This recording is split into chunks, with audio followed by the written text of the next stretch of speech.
Simultaneously, we are chatting, listening, presenting, and contributing to a Google document. That's amazing for people representing universities and schools. And I think it's a very good thing we can share that here with GEECT. It's my pleasure to welcome you to today's last session. I'm grateful to host this part, for it is a promising and optimistic outlook by its name already. Opportunities and success stories. So thanks to my colleagues on the board of GEECT for leaving this one to me. What we've seen so far from the different member schools' contributions has already given a rather optimistic or pragmatic report of the spirit our different institutions are responding to the current crisis. So there's no need for this last session to tear us out of our presumed collective depression. There seems to be no such thing actually as a collective depression. Among our group, it feels to me more like a collective departure spirit.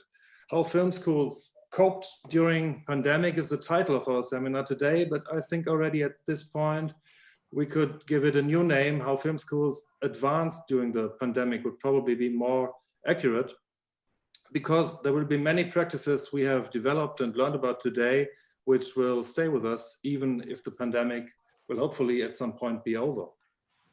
So in that spirit, I'm looking forward to the final two presentations of today from Portugal and from Israel. We'll start with a contribution from Filipe Vale from Universidade Lusófona, Lisbon, Portugal, how to train film teachers to provide online learning. Filipe. Hello, pleasure to be here and to talk with all the teachers and all the schools present in the session. I'm actually struggling a bit with the title of my presentation, if I may so. Maybe not train the teachers, but maybe it will be more appropriate to talk about how to work with teachers or how to work with colleagues in order to face the situation and actually use it into our advantage. So I think that the story of my school, or the story of what we've done, it should be similar to most of the schools here. So we were completely forced to stop somewhere in the middle of March. It took us a week to move all the courses online. We are quite a big school. We have international masters. We have undergraduate programs. At the level of the international masters, we were already used to some online work, but very different from what we had to do when the pandemic struck. So it took us a week to move everything online. Very difficult in the beginning for the teachers. I think very good for the students. The beginning of the experience for the students was very important because they were very depressed and very lost because they were sent home from very suddenly, and they were very lost, not knowing what was going to happen. So when we begin our online classes, I felt them very happy to be working again and to be moving forward again. For the teachers, it was much harder. Anyway, we went back to the school in May in a mixed environment. So all the theoretical classes were still online. We went back to all the practical classes and project development. We made a lot of, as mentioned on prior presentations, we did a lot of adaptations, a lot of documents. We introduced ex-students to work with the current students as managers on health and security. And we were able to finish the school year, and we were able to still maintain production in this very difficult environment. So we did 6 short films on the undergraduate. We did second year projects, first year projects. So most of the practical assignments, the biggest projects for the students, we were still able to do it. So that's basically a summary of the pandemic, how the pandemic struck us. What I found is that the challenge for this school year is probably even bigger than the prior, because the prior was dealing with the momentum and try to face it the best way we could, and out of the scratch being able to maintain the school running and to maintain everybody working. um, this year it's a bigger challenge. We are not confined anymore, um, but we have a lot of uncertainty around us. So we know that we are trying to have a lot of stuff happening in the school. We're trying to have most of the classes with the students there. We have a lot of work simultaneously being done online, and we don't know what's going to happen next week or in 2 or 3 weeks. So we have to be kind of prepared to change, to adapt. So we need a lot of flexibility on this. Um, I would just like to share a picture just for kind of just for fun. It's one of the things that I see every day. It's a thing that David Lynch posts this on YouTube each day, in which he basically tells the weather report from LA and a couple of things that he's thinking about. It's a beautiful thing. He does it every day, and it kind of shows I think some things in which us people that work with film, either making it or teaching it, have kind of an advantage comparing to other teachers. We know how to work with image, we know how to work with sound, so that kind of give us a slight advantage. And you can see it's a very simple setup that David Lynch has there, but very beautiful lighting, very well staged, very good relation on how he looks at the camera, and a very nice gear. You can see that he has a microphone on the bottom, so he's able to provide good sound quality, good image quality on a very simple structure. That's our advantage, I think. We work in this field, so we should use that advantage on our behalf. Um, the difficult part is teaching film really demands presence, principally on the practical classes, principally when we want to develop projects, principally when we want to make films. So this is the difficult thing to work on in the film school environment. How to manage these advantages and advantages. So the conclusions that we got on our school is that we find that the presence of the students and presential working between teachers and students is still fundamental, and we try to provide it. So our organization is to try to maintain proper conditions for that to happen.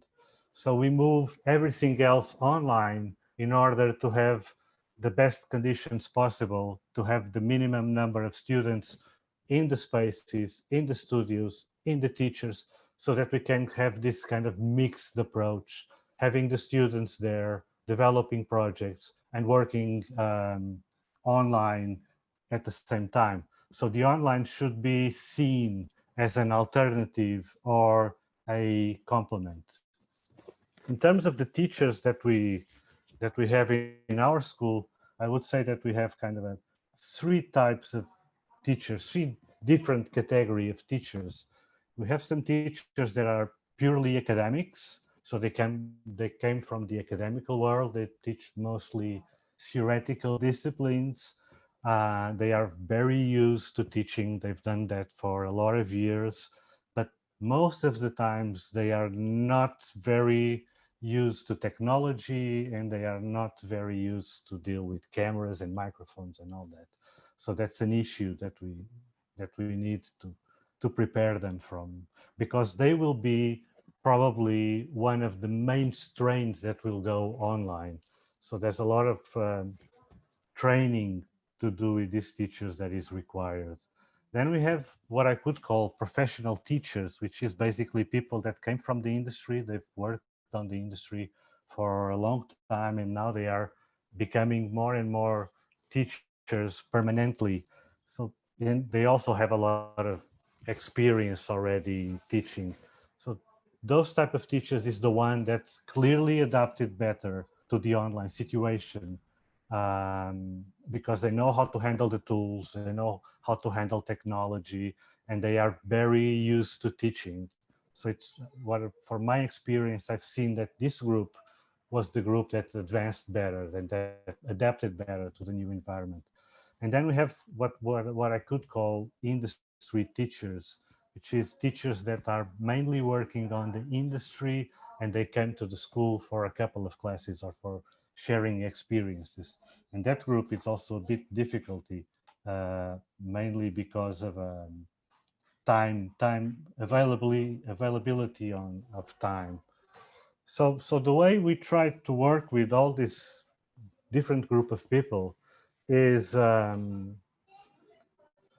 would say, to define clear guidelines on the goals of we wanted for the on how to work online, to do extensive training on the technology to help everybody that is having more difficulties dealing with technology to be quickly adapted, and do a lot of sharing of experiences between all the between group of teachers. Try to, so I think that's where the better training came from, to share what went better, to share what went wrong, and to improve and adapt based on this idea of shared experiences. The guidelines that we are using um, for online is, first of all, use technology that the students are already used to use, because that makes everything much easier. Take advantage of all the digital ecosystem that the school already has. So we have already a lot of things put up in the school that we could take advantage of. We use a platform called Moodle, which allows for very easy communication between students and teachers, that allows for delivering assignments, um, delivering textbooks, wherever. We use a streaming platform called Educast that allow us to share with students video material, filmic examples, all sorts of stuff. And we have a digital platform for everything that is related to the usage of studios, equipments.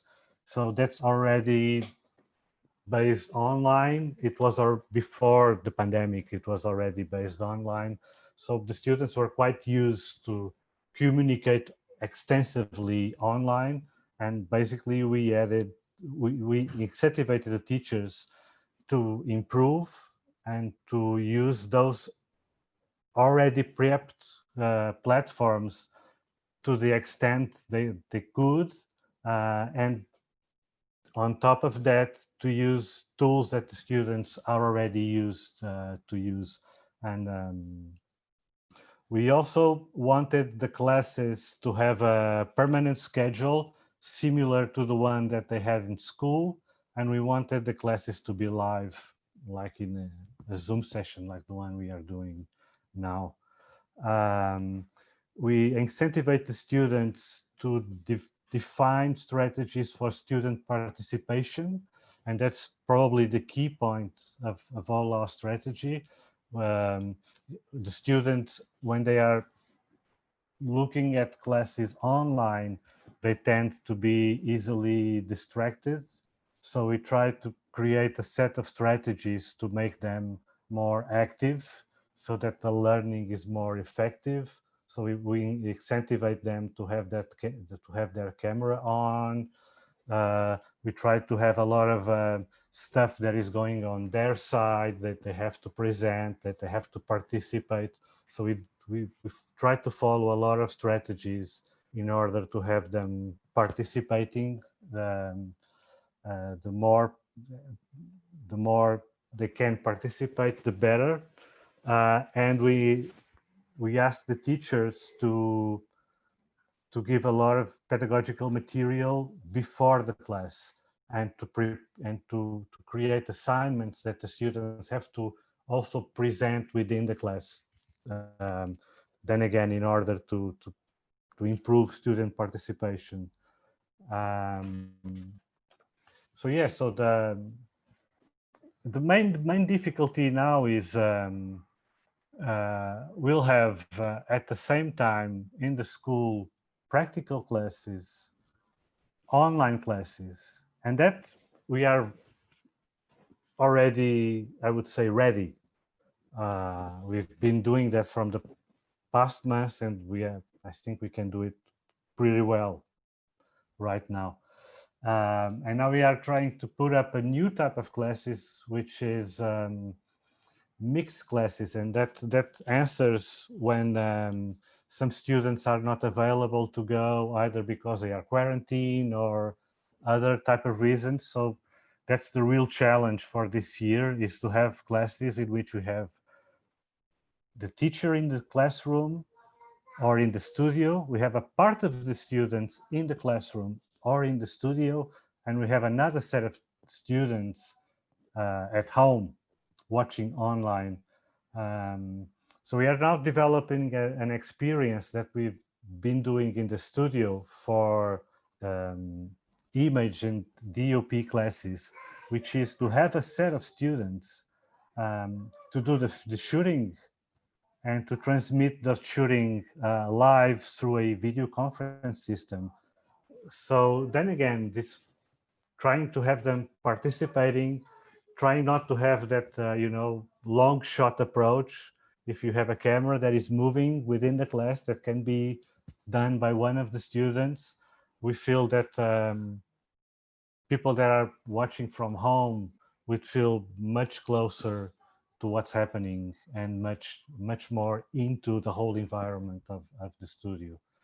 Yeah, so that's basically what I had to share. My conclusions would be, more than defining what the teachers should do, we should provide clear guidelines on the goals. We should allow the teachers a lot of flexibility in order to adapt their pedagogical methods to the online environment. We need a lot of adaptability, as I just described with this studio experience. We need a lot of sharing of experiences between teachers, and that's what I found more enriching in the whole experiences. And most of the techniques that I use in my classes, a lot of them come from this talking with my colleagues. This worked, this not so good, this was very good. So this idea of having everybody sharing their results and sharing their strategies, I found that very important. And last, to have a strong strategy to provide student participation. We should not only have them behind their computers, they should participate actively. And it's a role of the teacher to stimulate and to provide opportunities for that student participation.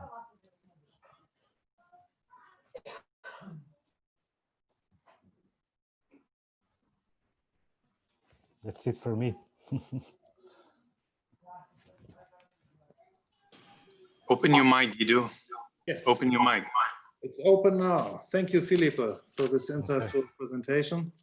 As usual, we are not going to allow any questions now, but we are going to have them at the end of the session. So we are proceeding now to the second presentation in this session, which comes from 3IS, Institut International de l'Image et du Son, France. Lucille, Sharma, Christelle. No, that would be just me. Oh, okay, so Nicolas Martin, that's you. Yes, yeah, yes. Nicolas, yeah. It would be faster if there is only one person talking, because we have two other colleagues after me. So yeah, we tried to keep the schedule, especially to keep time for questions afterwards. So yeah, my name is Nicolas Martin. I work for the International Development Department of 3IS. So I am not a teacher, but that's why I am presenting the international projects that were implemented during this pandemic and the lockdown. So I'm gonna share my screen. Just have a presentation. Can you see it?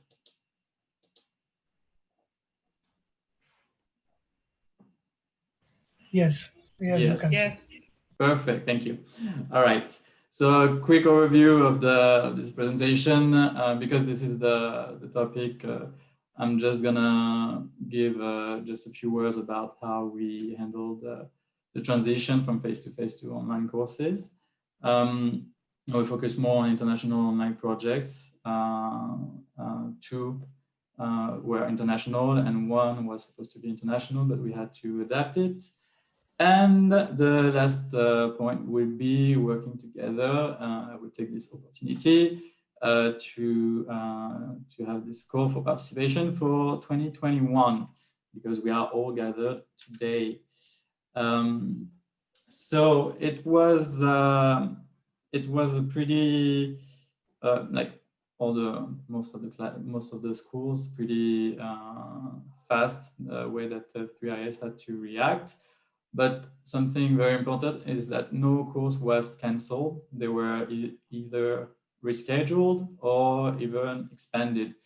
For instance, the editing and camera programs, they reviewed the fundamentals during this period. So this was much needed by the students. And this is something that was greatly appreciated.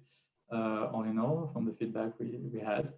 The communication with the teacher was really was done very clasely and in coordination with all of them and the different campuses in order to optimize the transmission protocols and the online classes. All the programs went online with the exception of the camera specialization, because obviously it was a bit more complicated to adapt for this specialization within the film and TV programs. And also like we made some partnerships for the students that were not able to have the necessary equipments and material. So we had partnerships in order to provide licenses for Adobe Premiere Pro and also some laptops for some students that were really lacking of any kind of equipment, so they were really isolated. And other tools, like we also bought brushes from Edit Stock for some students in the editing program. So the productions could resume in June for the Bordeaux campus, and in September, October for Paris campus. So usually it's done over 3 months, and so it has to be done in a very limited amount of time, like all of you, I presume. So moving on to the international projects, which is the title of this presentation. For the first time, we organized the International Online Masterclass Week from May 25th to May 29th. So the students didn't have any classes during this week.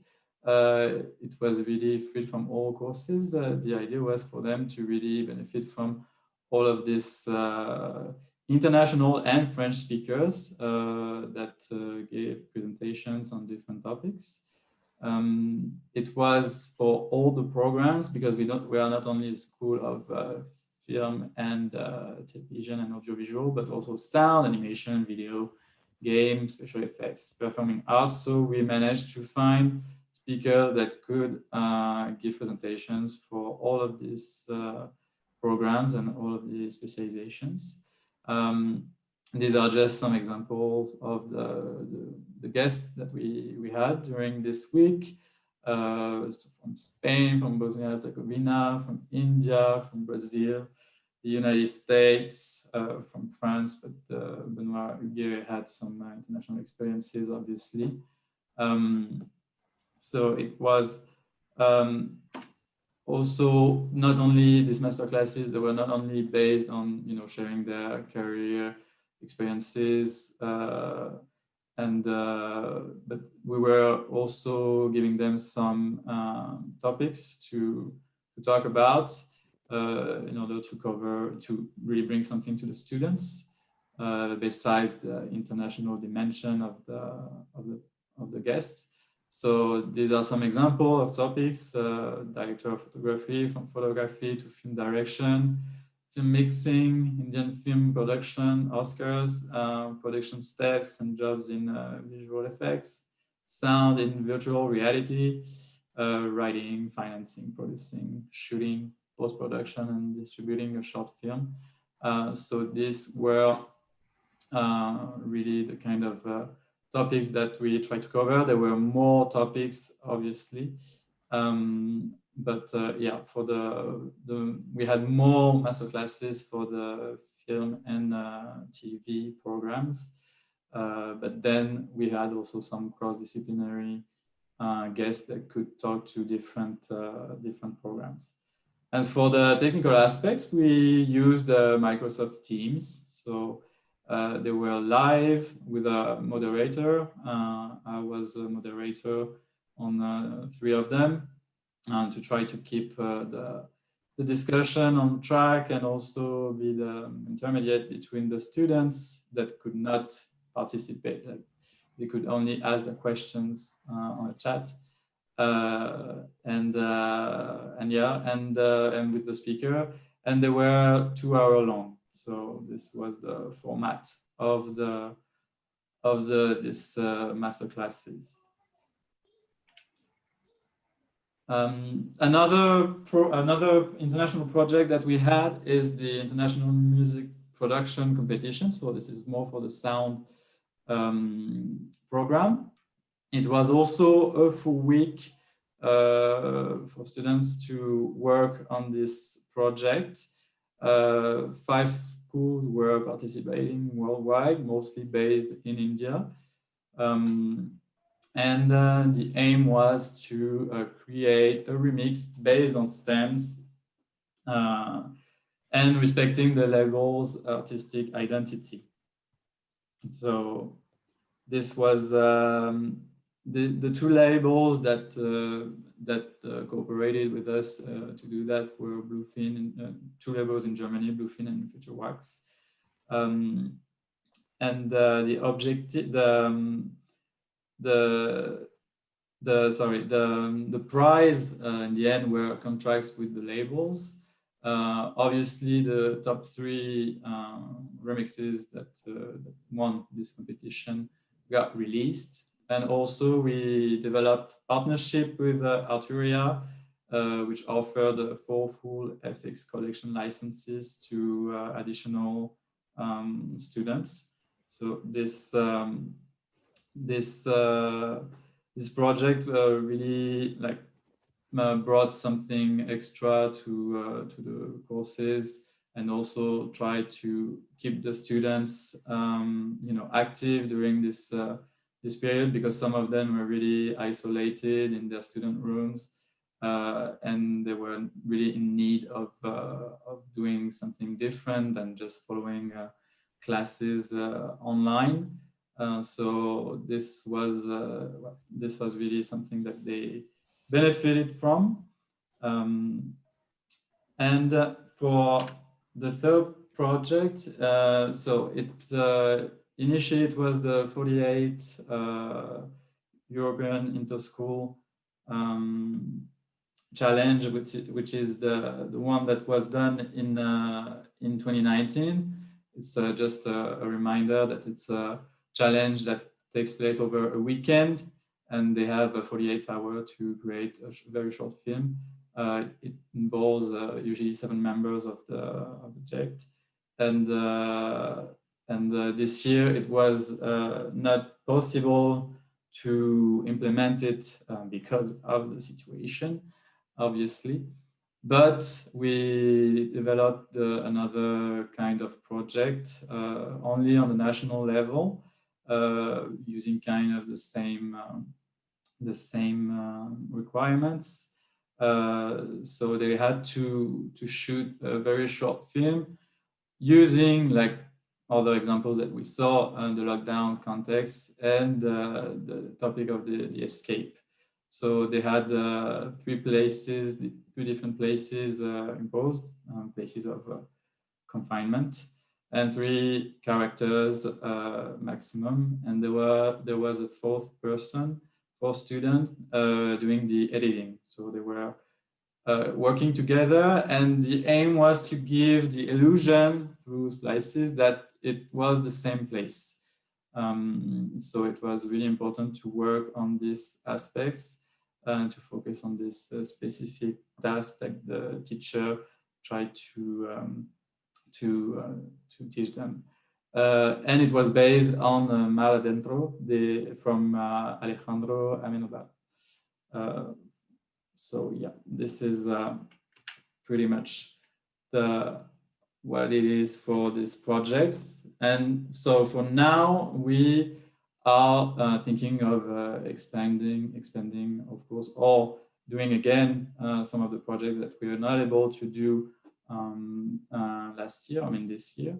So I'm gonna just on the following slide show you the dates that we have already decided on, if you're interested. For the International Online Masterclasses Week, we thought of, now, for example, having 5 participating schools from 5 different countries and trying to focus on the national films of the participating countries, so that it can really bring something from all of the students that would participate in the masterclasses online. And for the 2 other projects, we are welcoming proposals in terms of maybe adapting some of the requirements, some of the instructions. So this is also very it's not strict, so we are really open to different ideas. So these are the dates that we try to put in the very, very dense program of all of our students, and I'm pretty sure that it's the same for most of you. So if you want to write it down, if you are interested in participating and suggesting new ideas, commenting, we would be really, really glad to carry on with this projects, international projects. And these are the 2 contact details that you can also write down. Myself and Lucille Sharma, that most of you probably know, because she is the general director of the campus in Bordeaux. So there we go, and I think I should have left enough time for my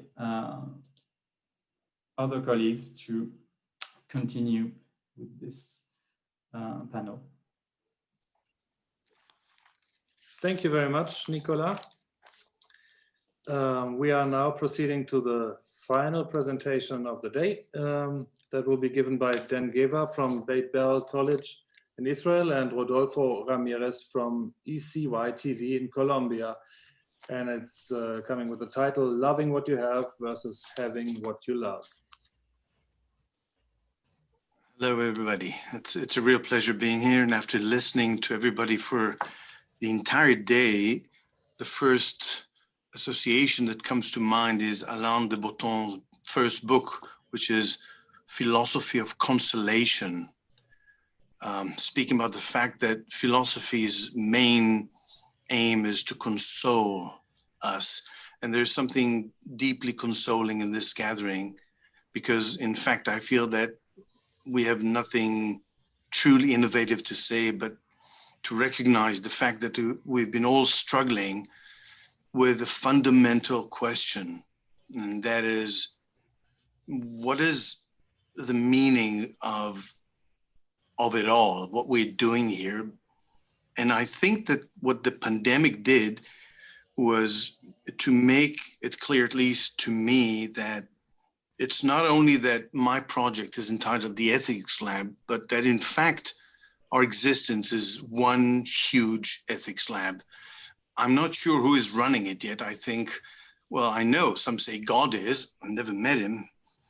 And some say a mastermind or a logic, nomos, logos, I don't know. But it seems that the pandemic have really narrowed down human existence to a point where we need to ask basic questions. And what is the value of each choice that we make? I mean, neither nor my parents, they're 85 years old and they've been through hell in their life. They cannot recall a moment where it was and is so clear that everything that we do in our lives have to do with a value, with decision, everything that we do. So the whole conversation around economics and health really enables us to see in this epoch that everything that we're doing has to do with ethics, or at least is a representation of our ethical existence. And it's like a ticking bomb, you know, that if you're not aware of your own moral principles, immediately a lot of people die. So in many senses, what happened in my encounter with Rodolfo Ramirez, and he'll soon jump in and help me out with this, is that we were supposed to meet in Bogota, that is early February. And it was soon to be made very obvious that there's no chance for us to do that, to make an ethics lab course. And go back with me to February and recall that nothing was clear about pursuing communication through Zoom. I didn't know what Zoom was then. And so the chances that Rodolfo and I will do something together early February seemed really, really like something that was out of the ordinary and unreasonable. And yet something happened. And I think this has to do with the moral choice. Rodolfo contacted me, and then I felt in his voice a deep sound of commitment to the virtue of teaching. I don't know even how to explain that, but I just felt that it is important for him to do something. In Spanish, it's called a pesar de, despite of. That's how we're now naming our project, our future project. But a pesar, despite of all the difficulties, I felt that Rodolfo is intensely committed to the idea that we're going to do something together, both of us. We didn't have an idea what and how we wanted to do, but it was clear that it must be based on one fundamental principle of the Ethics Lab, and that is collecting a testimony, an ethical testimony of an individual sitting in front of the camera and speaking up, saying something very earnest about one's fragile existence. And we didn't know how to do it. So I want to pass on here the mic to Rodolfo Ramirez and to express to you the difficulty in proposing to Colombian students the idea of delivering an ethical testimony. And we'll start from there and see how we go. Please, Rodolfo. Thanks, Nab. Yeah, the problem was have to confidence with a person, with a professor that even don't speak his own language, but we are students in a special situation because Dan, as Dan says, for creativity, we need to burn from inside to create art. But our students were burned for outside because of the context. The context of poverty, the context of the bloody political situation in Colombia.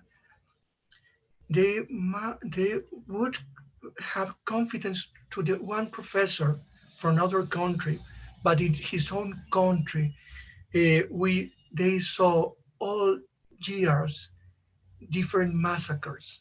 We in Colombia have already, at this very moment, we have now 67 massacres of mostly for young people. Colombia had been, here in Colombia, 64 environmentalist activists were killed this year. Is the country where the activists of environmental are more killed in the world. For that reason, our students have it were difficult to have confidence to speak their inner sentiments of moral commitment to anyone. But we speak with them. We said sincerely with confidence that we are not going to judge anyone. We are going to speak in this difficult situation with the help of the thinkers that precede us and the thinkers that we have. It's my... So the first step, I think, was on your part when you approach your students, and most of them were really having a hard time to take on this burden, but some did, and I think then we were so happy. I remember that moment, like little children. It says, "Yeah, we can do it. Like we can do something we didn't expect we could do." I mean, some of them all of a sudden were ready to sit in front of the camera and share really truthful moments. And then we sat down and think, okay, how are we going to work? Because it was clear that we cannot organize a real full-blown course. So we said, let's start with, if some of you are familiar with the ethics lab, what we're doing is that we have this 5-star guide, the 5 guiding ethical star system, which is basically presenting the student with 5 of the great principles of moral thinking throughout the last 3,000 years. Well, it's in Western philosophy, but in truth represents a broader human thinking on morality, which we are going to expand anyhow. But so we started with Mill, with the principle of utility, with the principle of pain and pleasure. And then we moved on to the principle of duty. What is one's duty? What is the meaning of duty? So we then executed 2 full-length lectures, right? Rodolfo, do I remember correctly? Yeah. Yeah, and Aristotle also. And Aristotle also. I think we ran 3 full-length lectures, me in English, unfortunately, but Rodolfo turned out to be a brilliant translator. So we did that, right? Do I recall correctly? Yeah. Yeah. All right. And then we asked the students who is courageous enough to step up and come and have a dialogue. A dialogue meaning to use one's story in order to really engage in what I call a Socratic dialogue, plunging into the depth of the story and trying to realize what is the true meaning of that dilemma for that individual. And we found a brave student, a wonderful student. Rodolfo, would you like to say in short what his dilemma was? Yeah, it was a dilemma that he had during the filming of one assignment that he made a year ago. It was about kind of reality show that he must to do for this class, and he make some, I don't know, some trap to someone in order to produce a dramatic tension. In this is the idea. A hidden camera, I think it was. Yeah, a hidden camera that the student had problem. He a year ago think about this and his dilemma, because he didn't thought that he was good. He said, or he think, was I wrong when I did that? It is the question, the dilemma. Yeah. So we assembled here a 2.5-minute clip, which represents a 2-hour session. That was a long one, but somehow we held it together. A 2-hour session in which, in the beginning, we screened the clip, the testimony. It was like 6-7 minute testimony, out of which you're going to listen to 1 minute, and then Rodolfo and I and Fernando and Ned we're kind of engaged in this Socratic conversation. So we're just giving you a sample here. With your permission, give me a second and I'll. Okay, do you see the image? Yeah. All right. So there's English translation for the testimony, and then we can run between Spanish and English. So I hope you'll hear it well.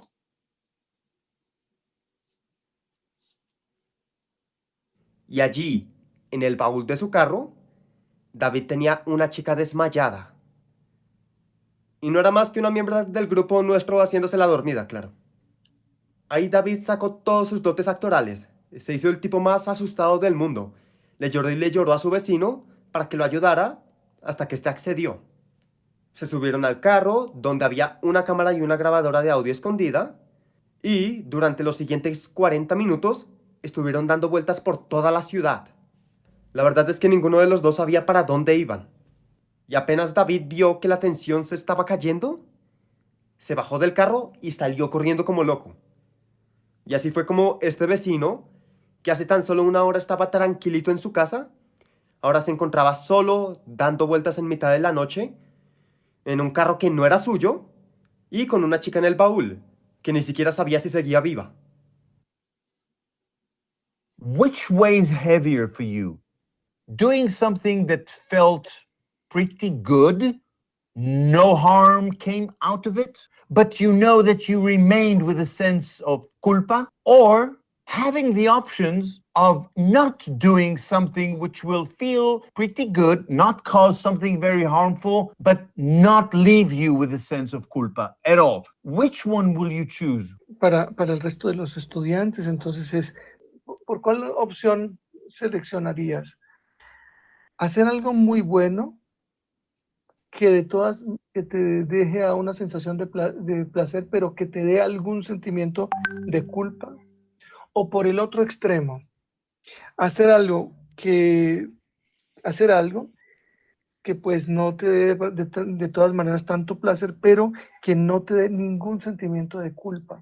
¿Por cuál de las dos opciones considerarías que serían las mejores? Creo que depende de qué tan aburrido esté. Say it again, I missed it. Say it again. Creo que depende de qué tan aburrido esté. Well, one thing we can learn from it depends on. It's conditional, it's relative, right? It's not absolutist. Am I correct? Yes, you are correct.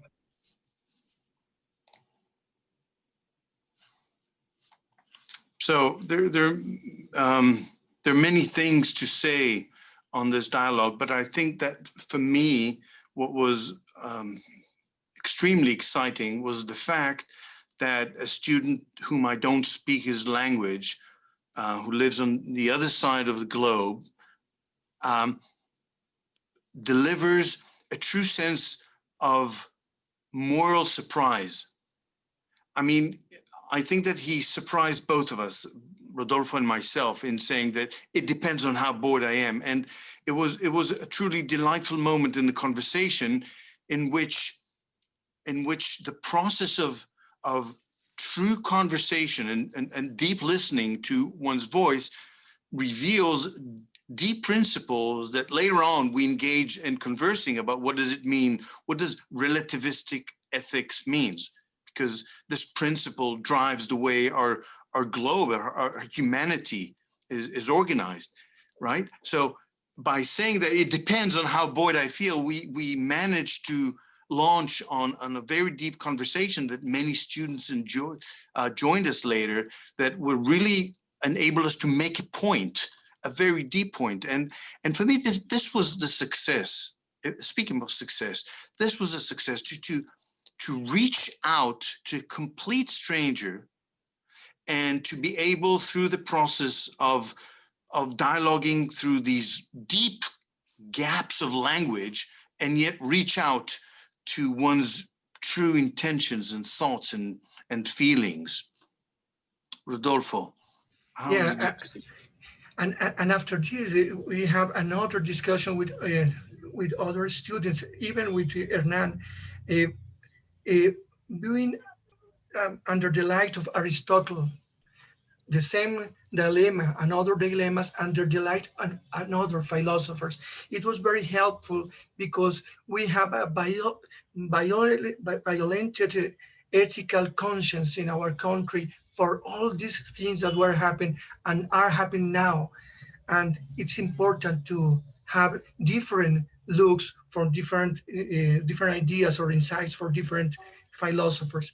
And the outcome was very interesting because not only the students of their course shared dilemmas, they also invited other students for other countries. And we have in this course visitors and assistants in Google Meet that join the course without any obligation. They share and enter to the course from Mexico, from different regions of Mexico, from United States, and from Uruguay.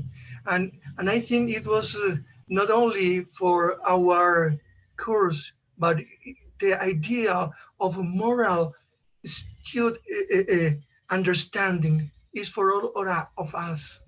I think it was only the way that we can advance, all of us thinking about what could be the well-being for all in the world. I think, and in this course, we shared this idea, and now, and in this semester, again, I have the same students from different countries and new students for different countries, and the student that must must stay in this course this semester because it's the curriculum. And just to wrap up, what it really enabled us was to launch a new project, which we really, I never thought of it before, because those of you who entered the website know that the aesthetics of each testimony is very rigid. I mean, and the fact that it is taken in community, in the studio, everybody's present is crucial to the principle of the Ethics Lab. But now, I think we're both keen, and we declared it in the last CEBA conference, and I'm happy to share it here and propose it to whoever is interested. We call this project virtual ethics, meaning that is engaging in the process of teaching and allowing students to be very comfortable in delivering ethical testimonies wherever they are. It kind of joins another project that we have started called Ethics in the Community. But somehow this pandemic kind of joined these ideas, and we hope to present to you in the next few years more and more testimonies of people that film themselves under that regime of logic, of telling a story and being able to reflect upon it diligently and seriously and deeply through ancient, global, universal moral principles. So, Rodolfo, would you like to say a word about the title that we struggled with, loving what you have versus having what you love? What does it mean to you? Yeah. Before the pandemic, we know that we love having what we love, because everything we have at this moment, it was okay. was good, but with all these problems, with the shadow that the pandemic cast on the world, make the as the luminance, when the luminance is fade, the hue, the colors bright in a different way. The, in this way, under the pandemic, world changes, and we love what we have. In this situation, not only the colors of the things, but the colors of the concepts, the signification of the concepts, the signification or the idea of what is essential worker, a medical doctor or or a nurse, but also, for instance, the person who collect garbage is essential worker. What is the life? What is the good? For that reason, we need to love what we have at this moment after the pandemic. And in this situation, we try to do some things to uh, make a better world, working with students, working with friends, working with Dan. For that reason, it is my interpretation of the world that we have after the pandemic, the new colors, the new concepts. Thank you, Rodolfo. New colors, new concepts. That's a beautiful closure to pick up from. So thanks to all of you and for your presentations that have been actually quite diverse in focus. I have put down some notes, and I think there are a couple of aspects that we all seem to share in the discussions and the problems we're dealing with, or the new concepts we are dealing with. And that would be flexibility on the one hand, and then rigidity, as it was just put, on the other hand, right? Because we have, on the one hand, we have to be flexible to deal with the ever-changing rules and environments and constraints given by the pandemic, and on the other hand, we have to deal with it, and we are dealing with it by developing new formats that quite often have a very rigid shape, right? So if we go back to Felipe and to your mixed approach, online and complementary classroom things, and I think the most interesting aspect for me has been how the teachers actually exchange their experiences in doing online classes, because I think this is an aspect that is not discussed a lot, because everybody is doing their own, is making their own experiences. And I think it's very important to give the teachers a forum to exchange on their individual approaches. And maybe, Felipe, you can tell us a bit more about how you do that at Universidad Lusófona. Well, we started with a very typical approach for that, which was organizing teachers' meetings. And we started immediately when we prepared the move to the online classes in the confinement in March. So while we made that move, because it was very sudden, it was a very rushed decision that closed the school. And then when we moved online, we had a lot of meetings between first all the teachers and then specific groups of teachers within thematic environments, or the producer teachers, the image teachers. And we did a lot of that in the beginning of the online process, so that we kind of have an idea of how we could face the situation. And that has been maintained for the preparation of this new year again. So we did a couple of meetings in which everybody talked about what we've done before and how to move on.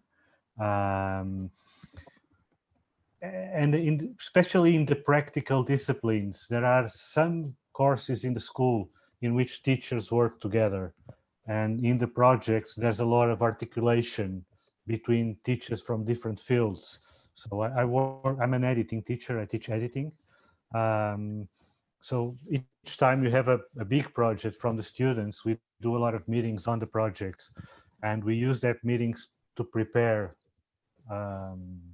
and to tell them how did it went and how did it work. And so it's semi-formal, semi-informal preparation, I would say.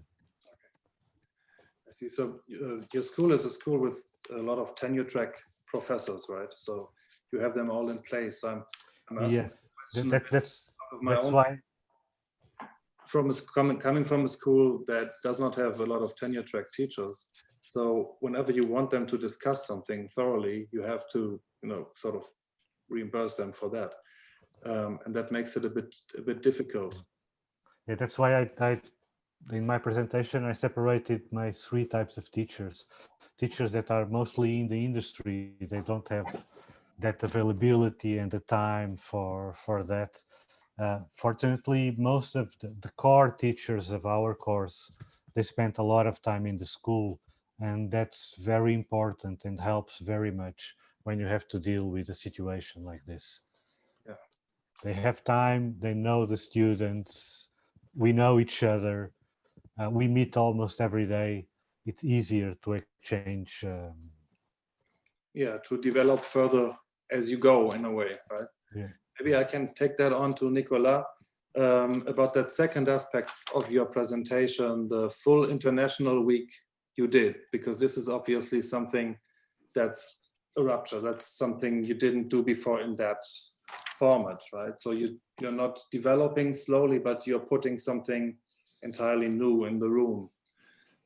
So how did that work out with your staff and with the participants?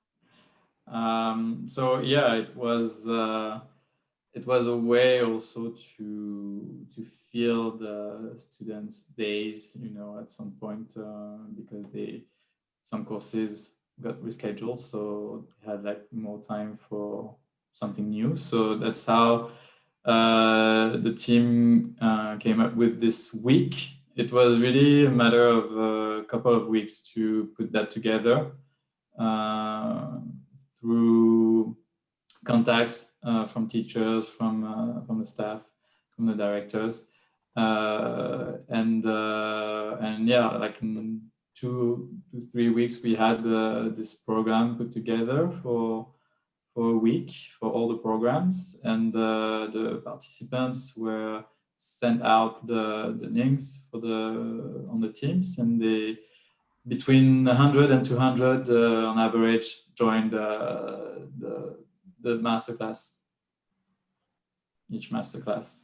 So yeah, and some of them, they had like more questions to ask, and otherwise we would try to put more emphasis on some aspects for the students to react and to take this opportunity to have an exchange with a guest, sometimes prestigious guest. So yeah.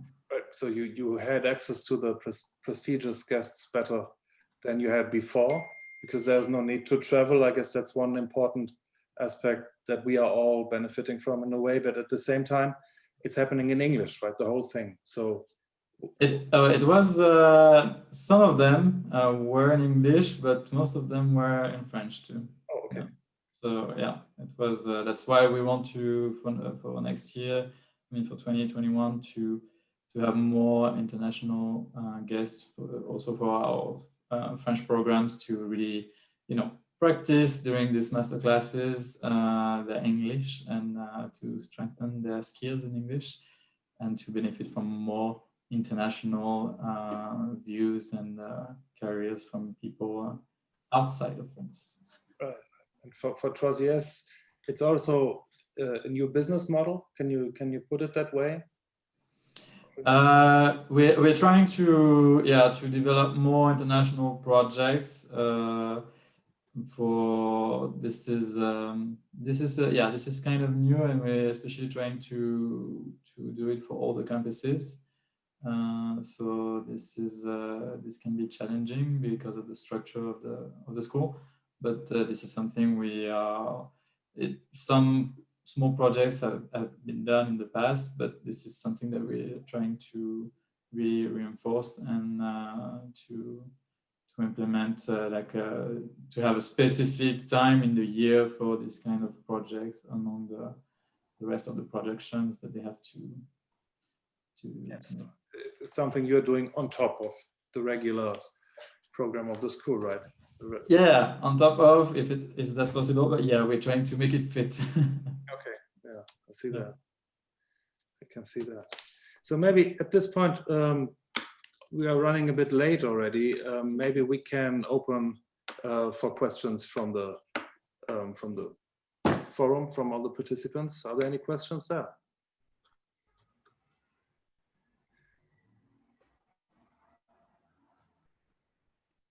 This is not the case, so I would hand over to Manuel for the wrap up then. Okay, so Guido, Ellie, Lindsay, and all the participants, thank you very much for a very fruitful event. We have come to a close. I would like to kind of end like we started the morning. So Bruce is with us again. And I'm not sure if you want to say some final words, Bruce, before we move on to the closure.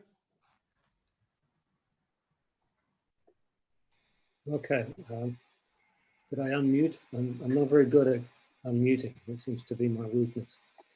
I think most of you saw that I was here at the beginning, and I did catch a little bit at the end. I've asked to see the recordings of, the discussions, because I really want to understand, all the nuances of what went on. But I just want to say how impressive it is that so many of you stay here through the day and go so deeply into these topics. It seems to have been very, very, very well organized and handled, and it's always difficult on Zoom.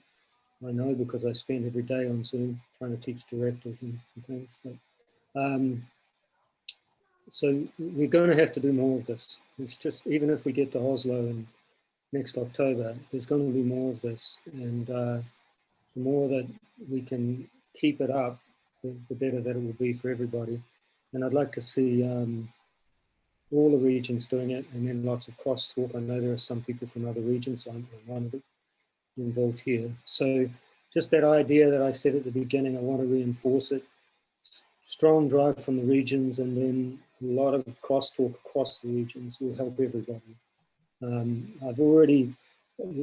love the language. It changes. Here we talk about lockdown, and you tend to talk about confinement.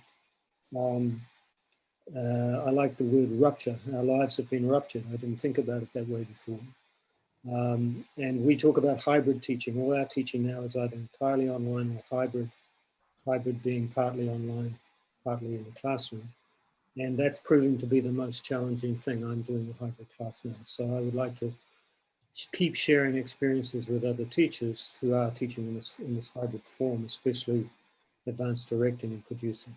So it opened up, just what I heard, opened up a whole door for me to a whole new world. So hopefully it happened for other people as well. And I also was very impressed with the last piece of what I saw from Dan Giva.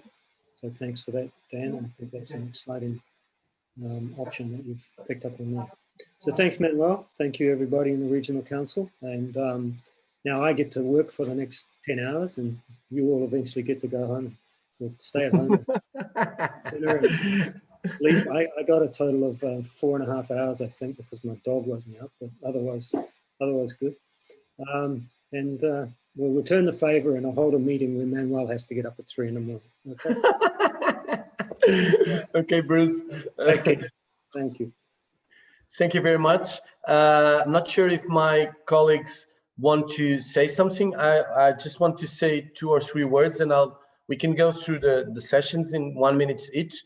So in the case of the first session in the morning, I think that the topic of both inclusion in this context of digital education and the challenges of teamwork were the most highlighted topics. And also the issue of platforms that became a core topic during the day. There was a lot of discussion both online and during the presentations on this issue of the best platforms or which platforms to use. There were examples of several platforms. Canvas was mentioned, Adobe Connect was also mentioned online, obviously the most well-known ones like Zoom or Teams. So I think that when talking of challenges, which was the topic of the morning, platforms can also be considered a challenge. In the morning, we challenged the different schools here to give some input on how they are preparing this new year. And we got more than 15 schools giving their contribution online, sending in their notes and everything. So this is a very interesting doc.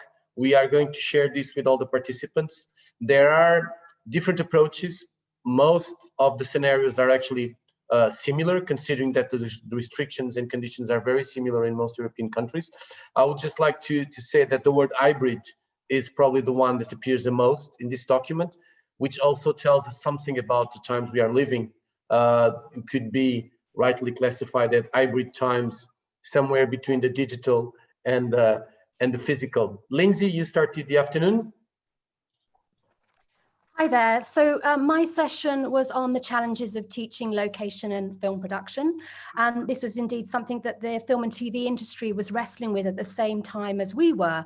But while they could pause, our academic year continued. And it was obviously February, March when the pandemic was declared that our students, particularly our final year students, were working on graduate films. So we had that whole conundrum of what to do.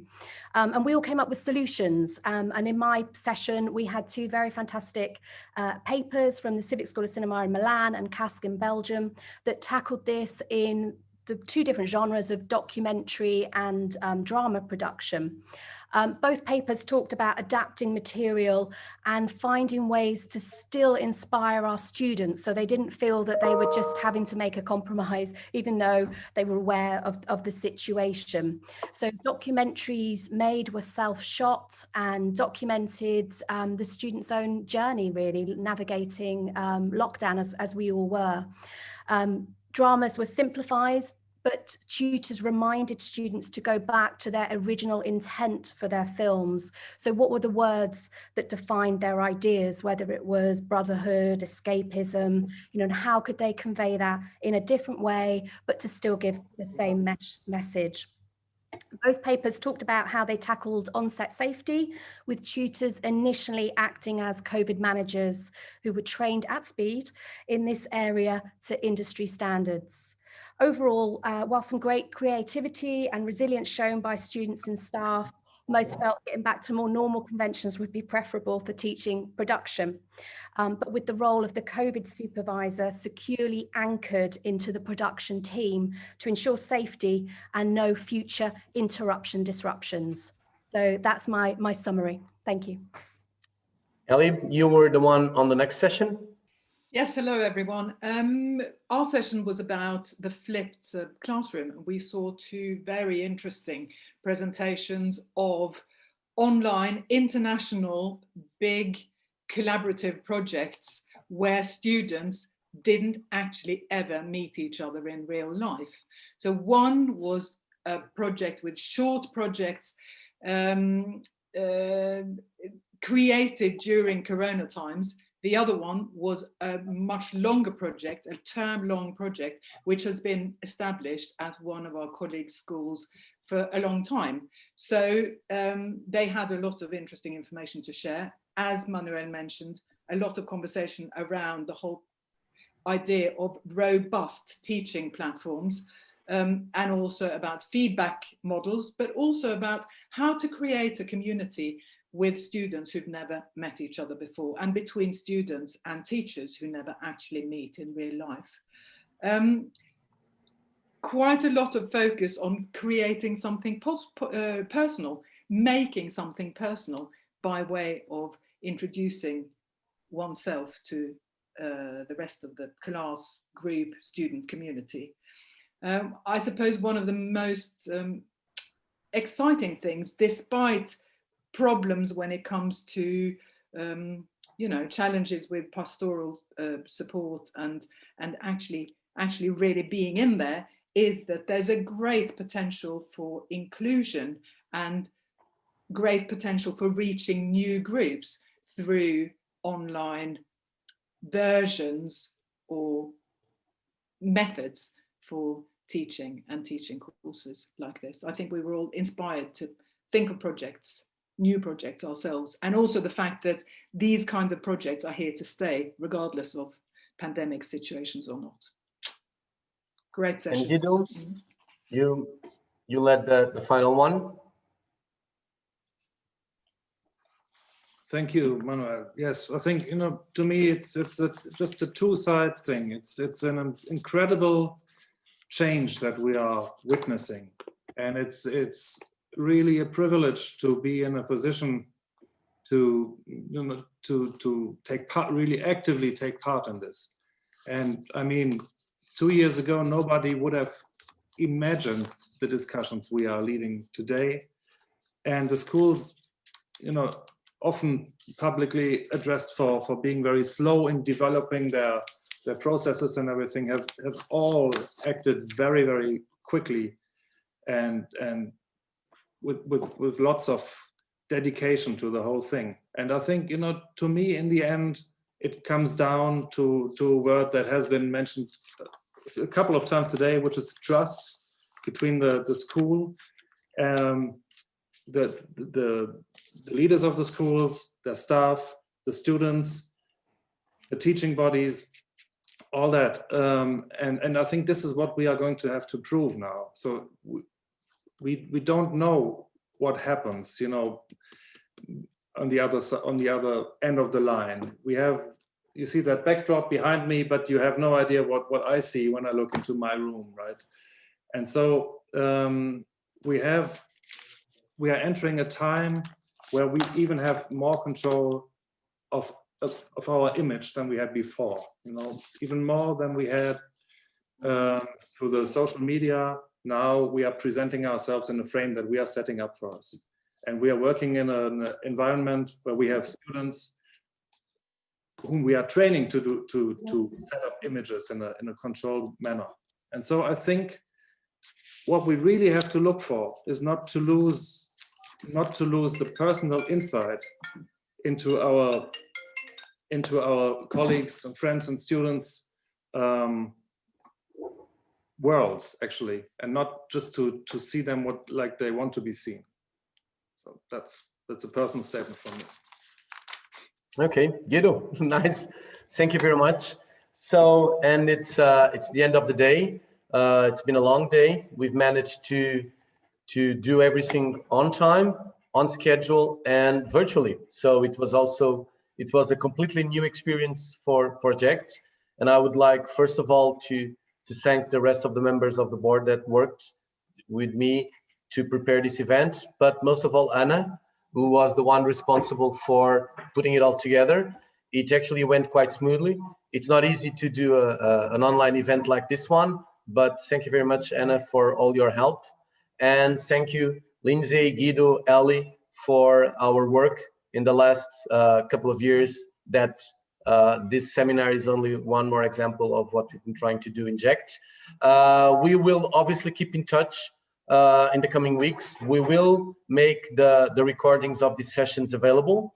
And we are also sending out, following the regional meeting yesterday, we are also sending out a couple of call for papers for our events in June, the conference in Westminster on Remembrance and Archives, and the conference in Potsdam, I won't say Berlin again, so in Potsdam, on artistic research, and the conference following that in November in Lodz on editing. So we have a number of events already aligned for the coming months. It will be, we hope, also a time for elections in GEECT, because considering the nature of select statutes, we can only hold elections live. We are considering on doing that in June in Potsdam, so you will also get our call for candidates for the coming elections of the GEECT board. I would last but not least, like to ask everyone to stay following Guido's words, to look like you would like to be remembered, because Anna is going to take a picture. So please put your best smile on for a couple of seconds. I'm not even exactly sure, so we don't see any flash, so I'm not sure when the picture is done. So Anna just told me to keep on talking, and I'll just keep on saying something about something, hoping that Anna has already taken the picture. So thank you very much once again to everyone. It was a pleasure to have you here. We had more than 50 participants online all the time, which I think is very, very good. So we are very happy with the results, and we hope to see you again soon, either virtually or physically. Thank you very much, everyone. Thank Bye-bye. you.